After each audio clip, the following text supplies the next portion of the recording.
नमस्कार दोस्तों, आज हम देखेंगे कि अभिप्रेरणा कितने प्रकार की होती है तथा अभिप्रेरणा के कौन-कौन से सिद्धांत हैं, जिस पर जो है आपका अभिप्रेरणा या मोटिवेशन आधारित है। तो जब हम अभिप्रेरणा की बात करते हैं, तो अभिप्रेरणा वास्तव में क्या है?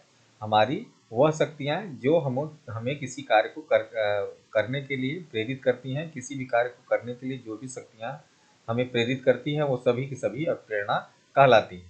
ठीक है। अब प्रेरणा को जो है कई लोगों ने कई तरीके से डिफाइन किया है, पिछले लेक्चर में हमने उसकी बात की है। अब यहाँ पर देखें कि प्रेरणा कितने प्रकार की होती है, तो कई मनोवैज्ञानिकों ने कई प्रकार से इसको जो है बताया है। जैसे मास्लो कहते हैं कि प्रेरणा दो प्रकार की होती है, एक इन्नेट और एक एक्वायर्ड। एक जन्मजात होती है और एक दूसरी अर्जित होती है। जन्मजात का मतलब ये है कि ऐसी अभिप्रेरणाएं जो जन्म से ही व्यक्ति में विद्यमान रहती है, जैसे उसकी भूख प्यास है, उसका जेंडर है, सेक्स है, उसकी जो है सुरक्षा की आवश्यकता है, उसकी नींद है, ये सारी की सारी जो है जन्मजात आवश्यकताएं हैं, बायोलॉजिकल नीड हैं जो किसी व्यक्ति की होती हैं। उसको ये जो है ये सभी की सभी जो है व्यक्ति को किसी कार्य करने के लिए प्रेरित करती हैं। तो ये इन्नेट या जन्मजात प्रेरणाएं कहलाती हैं।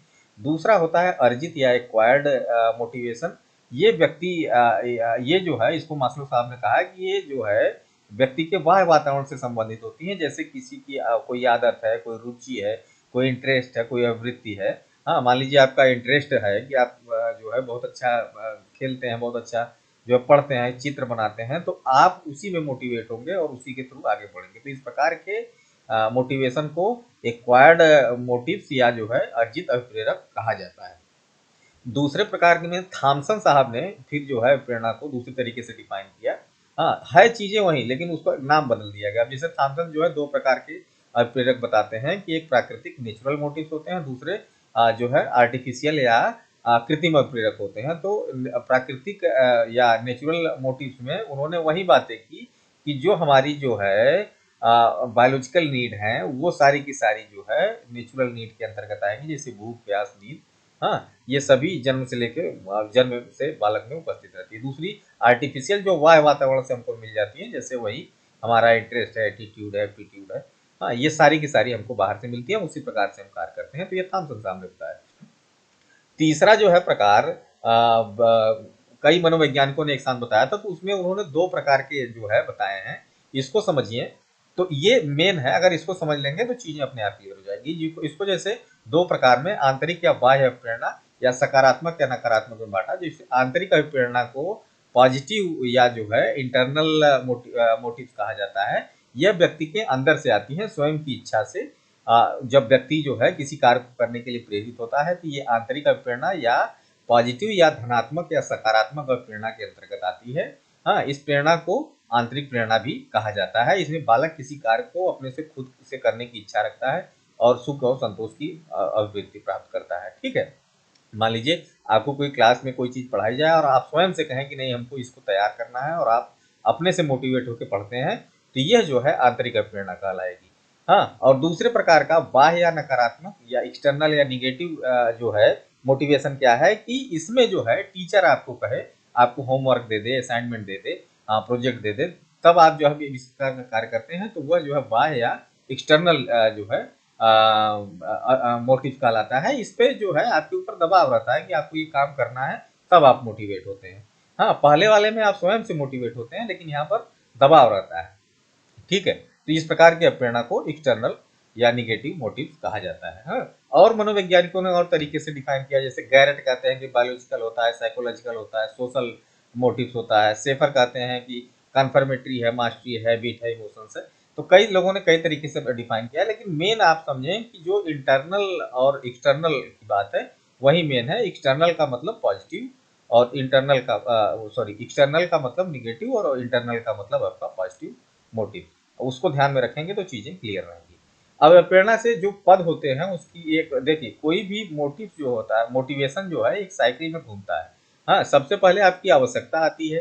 हाँ, आवश्यकता, मान लीजिए आपको भूख लगी। हाँ, तो ये आपकी नीड हो गई, आवश्यकता हो गई। फिर भूख लगना, ये जो जब आपको महसूस होता है, तो ये ड्राइव हो गया। ठीक है, ये चालक। उसके फिर लिए फिर आप एक्टिविटी करते हैं। हाँ, खाना पाने का प्रयास करते हैं। हाँ, फिर इसके बाद आपको खाना मिल जाता है, इंसेंटिव मिल जाता है, तो आपकी आवश्यकता पूरी हो जाती है। तो ये सर्किल में चलता है कि सबसे पहले नीड होता है, फिर ड्राइव होता है, फिर एक्टिविटी होती है, फिर इंसेंटिव होता है, फिर आपकी नीड कंप्लीशन हो जाती है। तो ये पूरा का पूरा एक जो है प्रोसेस है, एक साइकिल है, एक साइकिल में घूमता रहता है।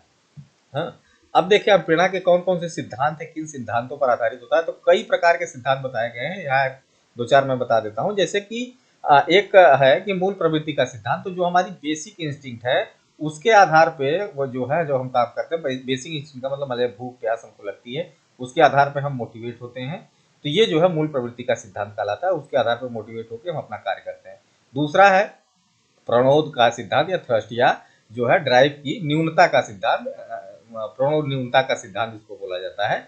इसमें जो भी आपके जो है नीड से जो आपका जो है ड्राइव उत्पन्न हुआ है, उसकी शांति के लिए जब आप प्रयास करते हैं, तो ये जो है सिद्धांत यहाँ पर काम करता है कि जो डिफरेंट टाइप्स के स्टिमुलस है और जो है जिससे जो है आप मोटिवेट हो जाए, कि मान लीजिए आपको भूख लगी है तो वहाँ पर ड्राइव जो है या प्यास लगी है तो वहाँ पर ड्राइव आपका थ्रस्ट है। ऐसी स्थिति में आप जो है प्रयास करते हैं और पानी पाने का प्रयास करते हैं। तो ये जो है कहलाता है प्रणोद न्यूनता का सिद्धांत। हाँ, तीसरा है विरोधी प्रक्रिया का सिद्धांत। ये सिद्धांत जो है सोलोमन और करियट ने प्रतिपादित किया था। इनके अनुसार जो है जो चीज़ें हमको अच्छी लगती हैं हम वो तेजी से करते हैं, जो हमको बुरी लगती हैं वो हम कम करते हैं या उससे दूर रहते हैं। सिंपल सी बात है। इतना इतना ही कहना है इनका कि जो चीज़ें हमको अच्छी लगती हैं उसके लिए हम मोटिवेट होते हैं और उस कार्य को हम और तेजी से अच्छे से करते हैं। जो चीज़ें हमको अच्छी नहीं लगती, दुख देती हैं, हम उससे दूर हो जाते हैं। हाँ, इसे किताबी भाषा में समझे तो सुख देने वाले लक्ष्यों को प्राप्त करने हेतु हम प्रेरित रहते हैं, जबकि अप्रसन्न करने वाले लक्ष्यों से दूर, क्योंकि इस सिद्धांत में सुख दुख हर्ष पीड़ा आदि सम्मिलित हैं। तो इसी वजह से प्रेरणा को इस सिद्धांत के इसको संवेग का सिद्धांत भी कहा जाता है। हाँ, एक और है मरे की नीड थियरी है। हाँ, ये क्या कहती है कि जो भी आवश्यकता हमारी नीड है, जो आवश्यकता है उसी के अनुसार जो है हम अपना व्यवहार करते हैं। हाँ, हमारी क्या आवश्यकता है, हमको प्यास लगी, भूख लगी, हाँ, हमको कपड़े की आवश्यकता है, तो इस प्रकार की चीजें अगर हमारे पास हैं तो उसी प्रकार का हमारा व्यवहार होगा और उसी प्रकार से हम मोटिवेट होके अपना कार्य आगे करते रहेंगे। हाँ, इसी में एक मास्लो का भी सिद्धांत है, ह्यूमनिस्टिक सिद्धांत। उनका जो है सिद्धांत ये कहता है कि जितनी जो आवश्यकता है उसी के अनुरूप हमारा व्यवहार होता है, पर्सनालिटी डेवलप होती है।